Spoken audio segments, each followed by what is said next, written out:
ka-farmers. Good afternoon mga ka-farmers. Nataron diri sa ato ang uma sa nang larag manigong kana. Nang larag ang kahoy nga hugani. So mo na ni ato asiyang mga paliyahan mga ka-farmers. Ato ani siyang gitrabaho nya video pa daron sa ato ang mga palihan mga ka-farmers in Kanchike. Okay, mo na atong paliyaab. Perte bisag grabing tang init. Sige buhi lang gyud. Ani gini siya mga ka-farmers. Gamay na lang.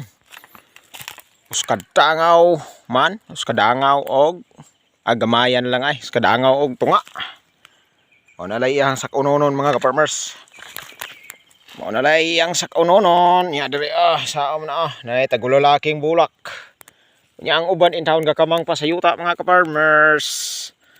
Gakamang pa sa yuta. Okay.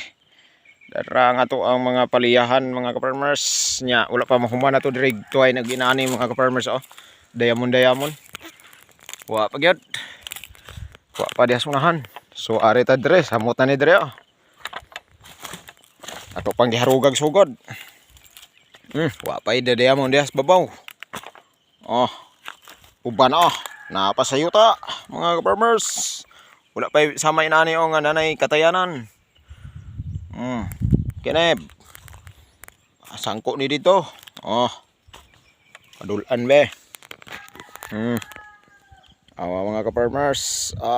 Lalo kabatuan, kurugas kamot oy. Okay, kuto bare dagko na kay lain-lain manig tanong. Ngamas yuta Saan pa na? Kamang siyuta, lalag mo tanahon lagi sa igos adlaw di kay. Lalag igos adlaw. Lalagon di po ni siya agad. Kutob ara dagko. Nya dire. Una ni siya mga ka-farmers ulahin na to ning tanom. Pero muagpas gid unta na. Sa wala to na nga pati mo inita. Nya wa pagita kay kaharog anang uban ngamang na siyuta. Mo na dinhi nagtapos mga ka-farmers.